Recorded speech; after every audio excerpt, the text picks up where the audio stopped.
Yo, what's good, you glorious degens? It's Tuesday episode of PhatBear Pod.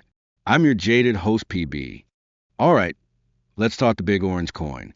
Bitcoin's still at 85K, but we're looking at a possible 90K within this week if this short-term uptrend remains. Total market cap's nudged up to 2.7 trillion. 24-hour trading volume's down 12% to 77.4 billion. Speaking of alts getting the cold shoulder, Bitcoin dominance is flexing at 63%. The fear and greed index is chilling at 31, up a couple points. For alts performance, the big winners are Ergo, Anime Coin, Alchemy Pay, and Ardor. The sloppy losers are Kernel DAO, Pi Network, Wayfinder, and Babylon. We're shifting gears to some macro news now. U.S. import prices just tripped and fell flat on their face, down 0.1% because energy goods got cheaper than a meme coin after a dev exit scam. Yeah, fuel prices tanked, petroleum and natural gas basically said we're on sale. Meanwhile, food prices dropped too, with veggies leading the charge like they're trying to win a bear market discount award. But don't get too cozy. Core import prices, the stuff that's not food or fuel, crept up 0.1% for the second month straight, whispering, inflation's still lurking, bro. This little price dip's got everyone acting like the Federal Reserve's gonna throw a rate cut party. Sure, cheaper imports sound nice, but let's talk about the elephant in the room, tariffs. Trump's been swinging that tariff hammer like it's a crypto pump and dump, slapping 10% on everything and 145% on Chinese goods. You think cheap gas is going to save you when a trade war is brewing? China's already clapping back on U.S. stuff, and the World Trade Organization's screaming about an 80% drop in China-U.S. trade. We're diving into some spicy crypto news now. South Korea just dropped the ban hammer on 14 crypto exchanges, kicking apps like KuCoin and MEXC straight off Apple's App Store. On April 11th, the Financial Services Commission said no license, no app. These platforms were out here serving Korean users with no registration, acting like they could just waltz past the Financial Intelligence Unit's rules. Rookie mistake. The hit list? KuCoin, MEXC, Femex, Bitmart, CoinEx, Poloniex, and a bunch of others you probably traded on during a 3 a.m. FOMO session. South Korea's been cracking down harder than a bear market on alts. This ain't their first rodeo. Back in March, they blocked 17 exchanges from Google Play. Why the vendetta? The FSC's all about protecting users and curbing money laundering, which sounds noble until you realize it's also about control. These exchanges were running Korean language sites, marketing like they were locals, and letting folks trade in one without getting a license. Next story. Amazon Web Services has a network meltdown in their Tokyo data center. Suddenly, the crypto world's biggest players, Binance, KuCoin, MEXC, and even some wallets like Rabby, start glitching harder than a meme coin white paper. Binance hits pause on withdrawals faster than you can say not your keys, not your crypto, blaming connectivity issues.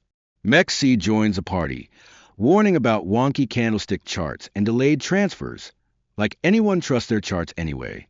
Crypto's supposed to be this rebellious, decentralized utopia, yet here we are, at the mercy of AWS server farts. One data center hiccups, and half the market's on its knees.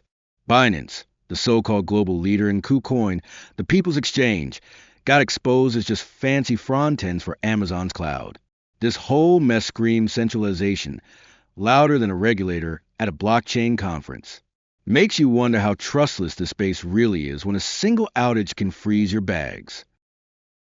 Last crypto story. 9 Chinese scammers just got slapped with 5 to 14 years in the slammer by a Shandong court for running a telecom fraud that bled over 66,800 Indian victims dry, to the tune of 6.2 million in USDT.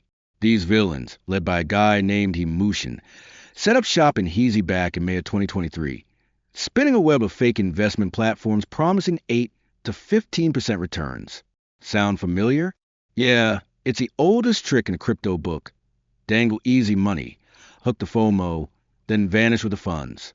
This scam hit 66,800 people. That's not a number. That's a small city of shattered dreams. And yet, I'm sitting here, Rolling my eyes, because I've seen this movie before, different cast, same bad ending. Crypto's Wild West vibe keeps pulling in the hopeful, the greedy, and the clueless, and scammers know it. Sure, the court's tossing these guys in jail, but for every fraudster caught, 10 more are probably setting up new Telegram groups right now. We're sliding into DeFi news now. KiloEx, a shiny new decentralized exchange for perps trading, got absolutely clobbered to the tune of $7.5 million across BNB chain, Base, and OpBNB. What happened? Hackers waltzed in and played puppet master with the platform's price oracle. They flipped the ETH USD price from $100 to $10,000 in a single transaction, pocketing millions like it's a cheat code in a bad video game. Losses break down to $3.3 million on Base, $3.1 million on OpBNB, and $1 million on BNB chain. Oof! Price oracle exploits are DeFi Achilles heel. Remember Mango Markets losing $114 million to the same trick in 2022? KiloEx, backed by Binance Labs or YZ Labs, whatever they're calling it now, was supposed to be a big deal, gunning for hyperliquid and GMX with 100x leverage on BTC and ETH. Instead, it's a 47 million TVL, sitting duck that just got plucked. The KiloEx team since halted trading, teamed up with security firms like Slow Mist and Seal 911, and is begging ZK Bridge and Messin to freeze any loose funds. Next story.